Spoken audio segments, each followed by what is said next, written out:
Another mass shooting and another round of questions about guns in America. That is the violence getting out of control. And we ask why the NRA keeps winning the messaging war and the anti-gun folks keep being outgunned and keep on losing. And the Hillary Clinton email controversy is not going away. In fact, it could be going to the Justice Department. We're going to ask our political panel whether this nagging issue could drag down her campaign. Then, how General Patton's grandson is fighting a battle right here at home to help veterans with PTSD. We spoke to Ben Patton about the innovative techniques he's using. Good evening, everybody, and welcome to RFL. I'm Richard French. Thank you so much for joining us tonight. We begin this evening, unfortunately, with yet another mass shooting. Our shooter is John Russell Hauser, H-O-U-S-E-R. 140 caliber handgun is involved. That weapon has been recovered. It appears that at least 13 rounds were fired. This time, police say the gunman is a guy named John Hauser, killing 2 innocent people before turning the gun on himself. Hauser had a history of mental problems and was once committed against his will. This the second mass shooting in as many weeks. This week, it was Lafayette, Louisiana. Last week, Chattanooga, Tennessee. As you know, 5 U.S. service members were murdered there. Things are getting so bad and these things becoming so common, the Daily News today is calling America Rampage Nation. Now, even before last night's theater shooting, President Obama had this to say, and again, this is before the shooting in Louisiana when it came to the unending gun violence of America. I've been most frustrated and most stymied. It is the fact that the United States of America is the one advanced nation on earth in which we do not have sufficient common sense gun safety laws, even in the face of repeated mass killings. And again, that was before the latest mass shooting. Now, the names and places are different, but the story all too familiar. A guy who shouldn't have a gun gets a gun. So the question remains, whether it's in a rural area, a suburban hamlet, or a city, why can't anything get done here to stop these mass shootings? Why can't we get anything practically done in this country when it comes to anti-gun control? Now, just think for a second. If it's this issue and you say, well, we can't do anything about it, we've been fighting about this for so long, tell me about it. Anti-smoking folks, they were able to clamp down on smoking by educating people about the dangers. Percentage of smokers in this country way down from what it was before. Essentially, it's a heck of a lot less cool to smoke now than it was in our parents' generation. And MAD and other groups, they were able to put the dangers of drunk driving into the public consciousness, so now it's stigmatized, penalized, and certainly not celebrated like it once was. But with guns, the NRA still rules, and nobody has been able to come up with a strategy to defeat that PR and lobbying behemoth. All right, let's get to our panel right now. Dominic Carter, political journalist and author. Jessica Proud, Republican strategist, PR expert with the November team. And Andrew Whitman, our senior political correspondent. You know, I'm not looking to debate what the Second Amendment says, what it doesn't say, and all the rest. This is about messaging, and you do this for a living in terms of communicating a message that can, you know, cross a line. Remember, nobody wore seatbelts not that many decades ago. Now, you don't put on a seatbelt, your kids are harassing you in the back. The same thing as I mentioned with drunk driving and smoking. Why have certain taboos been effectively campaigned in media? But yet this one, no matter what, and Andrew gave me a great number today. What are we in, the 205th day of the year, I think? I think it's the 204th day of the year, and there have been 204 mass shootings in the U.S. Just this year? This year, one a day. One a day, and that's defined as a shooting of four or more people at one sitting. So why is it that we can't find some common ground on this without it turning into some constitutional battle when in other fights, we've managed to figure out a way to get things done? Because it is a constitutional battle. It's a constitutional right to bear arms, and that right shall not be infringed upon. So the problem, if you want to talk about it from a messaging standpoint, the problem is that the left has been completely wrong on their messaging and trying to go after law-abiding gun owners. What is happening in this country is not a result of a failure of our gun laws. We have tens of thousands of gun laws on the books. This is clearly, in this instance and in so many others, a failure of the mental health system. This is also a failure, in this instance, of the criminal justice system. This guy had a long record of criminally violent behavior where his own wife and daughter was afraid of him. He had been involuntary committed. I mean, this is a guy that was slipping through the cracks. And that you can have all the laws on the books, but this guy was out and he had a mission, and whether it was getting a hold of a gun, we don't yet know how he got it. But this guy was out to commit violent behavior. He was convicted of arson. Jessica, I mean, if I give you mental health and I give you criminal justice, and I'll agree with you that those are both flawed, can you give a little on too many guns on the street?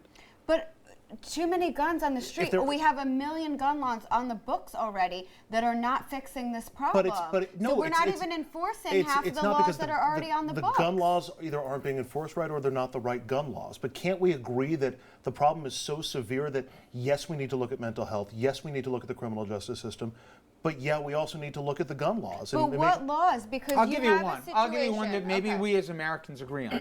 91% of Americans believe that anybody who buys a gun should be subject to a background check every single time, whether it's at a gun show, whether it's online, whether it's you walking into a Walmart.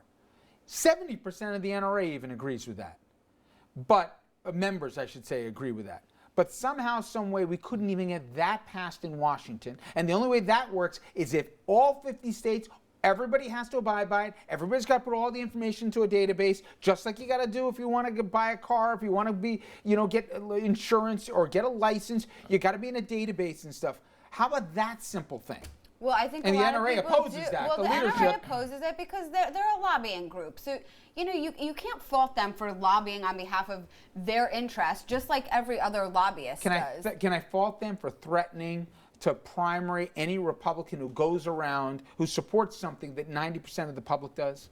You can, but that's their job. That's the reason of their existence. That's their organization's mission. It's up to the members and it's up to the public to say, to present a reasonable argument for background checks. I agree with Jessica. The problem is, it's not the NRA. It's the people who want gun laws or tighter gun laws have to figure out how to defeat the NRA. But you're always going to have, get past them. The problem is you can have all these laws on the books and you're always going to have a black market for guns. The more laws you have, the bigger the black market becomes. But Dominic, why can't I go? I mean, we've all traveled and stuff, and it's funny.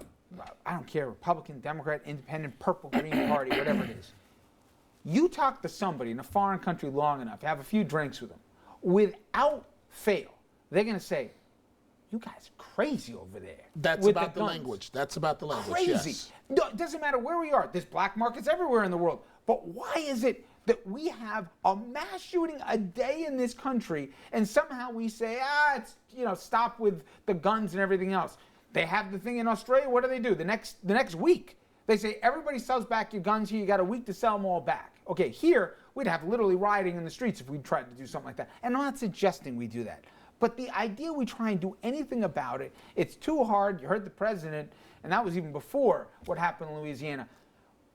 It's amazing if you objectively step back and say what goes on here. As great a country as we are, with all the progress you make on so many things, this is the one thing we can't get by. The one thing I find amazing about this, and it's so sad that we're having this discussion again, what's amazing to me is how afraid, not just Republican, Democrats as well, how afraid they are of the NRA. Nobody piggybacking on your point. You're not going to take on the NRA because if you're an elected official and you take on the NRA, they are not going to stop until they make your life extremely difficult and until you're primaried or you're out of office. Normally at this point, Richard, I would say the laws won't. Jessica's right. We have laws on the books, but that's only looking at only part of the problem. Normally at this point, I would say things won't change until it impacts a member of their family, members of Congress and the Senate. But it has affected their family. It has affected a press secretary, Ronald Reagan's press secretary, Jim Brady, who died. It has affected a congresswoman. The bottom line is Money, money, money. Richard, we can talk about it till we blue in the face. It comes down to money. Who can make the donations? You said how you're going to beat Where them? does that money come from? It comes from citizens. It comes from people. They don't want their Second Amendment rights infringed upon. And I'm sorry, the problem is you have the left coming out and you're seeing it play out in so many areas. Let me finish. You're seeing it play out in so many areas. They don't know when to stop. And it's like they keep going and going and going until you don't have the rights anymore. So what's the main objective? To take guns away from everybody? Jess, no. I've never accused you of not knowing what you're talking about. But here's my only point.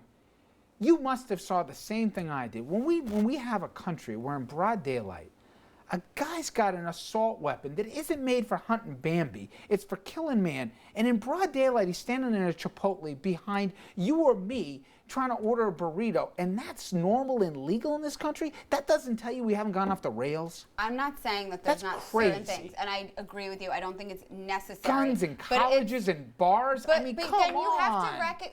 Okay, but then we don't allow our military men to protect themselves on their own base. I mean, you cannot make that one point without conceding the other, that the main goal, and to hear the president say that that's his biggest disappointment, talk about other countries, what about the jihadists that are killing and beheading Christians? What about in China where you have all these knife attacks on children? But how's that? There's plenty of crazy people in every country. I would hope America is something of a higher standard than, Of ISIS course they are, but territories. you're dealing with human behavior, and you're dealing with obviously very mental ill people that, you want to talk about messaging. If we're going to do a messaging campaign, look at what's going on in Hollywood. Look at the amount of violence all around that's glorified. Yeah, because I was actually going to make that point too.